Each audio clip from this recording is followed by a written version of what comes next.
Welcome back to Bold Life and Leather. Live life boldly with no fear or regrets. Well, 2025 got off to a rough start. I gotta tell you that much. I mean, we got off to a rough start, but we're gonna stay strong and carry on. All right. Yesterday I reviewed for you Rion Intense Incense, which had these terrible aldehydes. And especially because of that, today I'm gonna show you a nice example of a leather fragrance. Leather fragrance. Seriously, from now on I'm gonna start doing like this. Leather fragrance, because whenever you see a leather fragrance, you gotta come back to me to see if it's true leather or not, because most of them are not leather or don't have any leather accord. Okay, like all the Memo Paris, for example. But today I'm gonna show an example of the good aldehydes I talked about yesterday. Because Rion Intense Incense was terrible. The aldehydes were soapy and too overpowering. The proper way to do aldehydes is when they're in the background. Okay? Because aldehydes can give you that sharpness. Just like metallic notes. If metallic notes are in the forefront, they're too much. You gotta put them in the background. Okay? And today is a classic. It was released in 1966 and it's called Aramis, like the Three Musketeers, Aramis, released in 1966. I got the big boy right here. This is 240 milliliters. 240 milliliters. Okay, a quarter liter right here.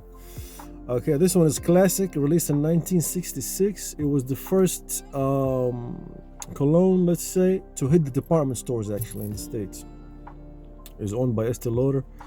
So this was, as they claim, was the first one to hit the department stores.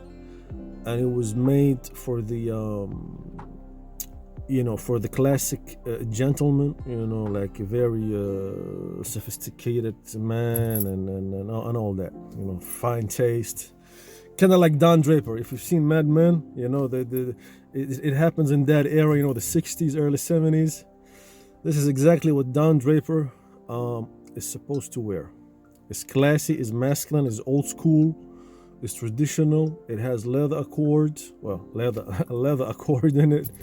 It has some nice citruses and musk. It has a lot of notes. That's why I got my tablet over there to tell you exactly everything you need to know about Aramis. Okay, so let's check it out. First of all, the notes, or before the notes, let me just read you the introduction about it.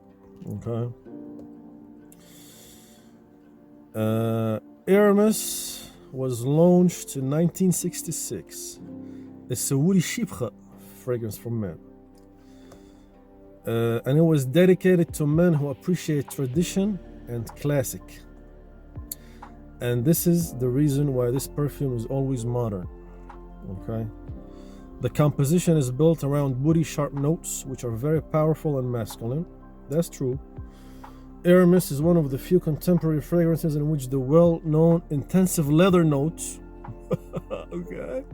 Ow! Leather note. Where is it? Can't smell it. In which the well-known intensive leather notes can easily be recognized. Aramis is one of the brands belonging to Estee Lauder. It is very popular in America, where fragrances with a stronger character are preferred. The opening notes are grassy green and fresh, spiced with cinnamon. The heart is woody with pelargonium, which possesses an intensive floral, spicy, aromatic scent. It is aromatic, actually. The perfume ends with a massive leather note. Ooh la la. Ooh la la. Brace yourselves. Top notes. See, so we have top notes according to the brand, and then I'll give you top notes and the notes according to Fragrantica, okay? Because I'm reading this off Fragrantica page where they have this introduction from the brand, actually. So according to the brand, the top notes are Artemisia, bergamot, cinnamon, and gardenia. I love gardenia. I used to have gardenia in the house where I grew up. It has a beautiful smell, very floral. Middle notes, pelargonium, patchouli, vetiver, sandalwood, base leather, oak moss, and amber. Now, according to Fragrantica, okay, and I must say, for the first time in history, Fragrantica got the notes better than the brand. Okay, just like yesterday actually, Fragrantica listed aldehydes for the Rian Intense incense, and the brand didn't list that. So I gotta give them props to Fragrantica. But the notes according to Fragrantica are aldehydes, myrrh, artemisia, thyme, clover, bergamot, and gardenia. In the middle we have patchouli, sage, jasmine, cardamom, and orris roots. And in the base we have leather, oak moss, musk, vetiver. I love vetiver. Sandalwood, amber, and coconut. Definitely not coconut. Here are the notes. Oops, and Fragrantica, so you can check them out later. But I've been using it for over a month now. Okay, or maybe 2 months. You know me. When I decide to do a review, I test the fragrance extensively. Okay, so basically, what you get here. What you get here. Is right away you get that old school barbershop smell, old school barbershop cologne. And if any of you knows a British brand called Floris is a very old British brand specializing in cologne. Okay, this smells like that Floris type cologne, you know. It is very masculine, it is very traditional. Actually, this reminds me a bit of Dior Homme Eau de Parfum, Eau de Toilette, the EDT. I love the Eau de Parfum so much, it's always on my tongue, you know. This reminds me a bit of, I should have brought it actually, Dior Homme EDT, the Eau de Toilette. Okay? But that one, of course, is much more classy. But you get that traditional masculine barbershop aroma. Okay, spicy, citrus. Okay, has that citrusy going on. Definitely has some musk in the base.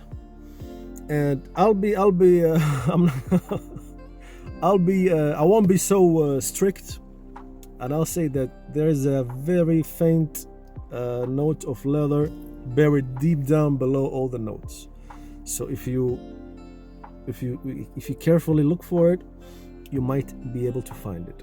Okay, which is why my jacket only has leather sleeves and not fully leather. Okay, it's wool and leather, because the leather note is buried deep down below, kind of like the Mem on Paris fragrances. You know, it's very faint. But this one is very nice. I mean, as a like, this is a cologne. To me, this is like the typical traditional old school masculine 70s 80s style cologne. Even kind of like, even it smells of the aftershave, you know, kind of like that. It gives you that traditional feel to it, and it's not bad at all. Seriously, like, I wouldn't get 240 ml. This was a blind buy, of course. Okay, but I mean, I read a lot about it, and I like old school stuff. You know, I like the classics. So I was like, I gotta get me 240 milliliters, and it's actually very reasonably priced. Like, I don't remember how much I got it, but it's very reasonably priced. Okay, projection, of course, is massive. This is an EDT, Eau de Toilette, so the projection is a beast mode in terms of projection. Longevity, of course, is nothing to write home about since it's an EDT. So, but it's good. It's masculine. It's citrus with the touch of spices. Okay, with the beautiful musk there. And it's sharp. Definitely the spices and the citruses, it gives it that sharpness. Oh yeah, and the aldehydes. Yeah, exactly. I forgot the aldehydes. The aldehydes here, which are not listed by the brand but listed by Fragrantica, you can definitely pick up on the aldehydes, but they're in the background. That's why I forgot about them. I talked about them in the beginning of the video. The aldehydes here are exactly how they're supposed to be in a fragrance, just like Chanel does them. Chanel, they put them in the background, like Chanel No. 5 or any other Chanel. You know, they're known for their aldehydes. The aldehydes here are sparkly, are clean. They're not soapy like laundry, like the Rian Intense from yesterday. Here they're sparkly, they're fizzy, you know, and they're in the background. And they give it that airness, that you know, that energy. That's what the aldehydes, you know, do. They carry, they're fizzy and sparkly, you know.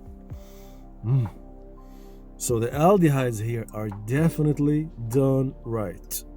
which is why I wanted to review this one today after yesterday's aldehydic bomb, which was done wrong. I mean, the Rion Intense was terrible. The aldehydes there were like is overdose, and they're done like if they're in the forefront, they just overcome all other notes. And also there's different types of aldehydes, the C10, C12, C14. So it depends which type you use, you know. These are the nice type. The ones that are used also in Chanel, you know, the sparkly champagne-like, lemony, kind of fizzy aldehydes. Okay. So Aramis by Estée Lauder. Traditional, masculine, old school cologne. Okay, gives you that 70s era. Okay. Very masculine, like very traditional also, you know. I have now I only mostly use electric shavers. Okay, but I have a large set of like the badger hair brushes, and the traditional safety razors, you know, from what's the brand? Mool is the German brand. Mool or Molay. They have the windmill. And I like, and when I use like, you know, the special traditional soap also from Britain, you know, and when you use that, this is like perfect combo, you know. Traditional classic. Okay, so there you have it, folks. Aramis by Estée Lauder, a nice traditional citrus sparkly cologne with a little bit of leather in it. I've heard that the earlier, because you know this was produced in '66, so you know it's been it's been like, you know, a long time. They say that the older formulations, the ones back in the '70s and '80s, had a more animalic leather note, you know, and it was much more nicer since it had an animalic leather in it. It was more pronounced. But now, of course, like, you know, like all companies do, they just become a leather fragrance by name only, but only by name. Okay. So there you have it. Stay happy, healthy. Hope you guys have a nice weekend. Today's Friday, the 24th. So wish you a beautiful weekend ahead. It's kind of gloomy today here in Denmark, but we gotta keep our spirits high no matter the weather. Okay. And the temperature has been also cold. So keep your spirits high, stay positive, and be grateful that you're alive, like I always say, and always try to make your days enjoyable. Fill them with little rewards that bring your spirits up, and always be happy that you're alive. Be grateful, and I'll see you in the next one. Peace out.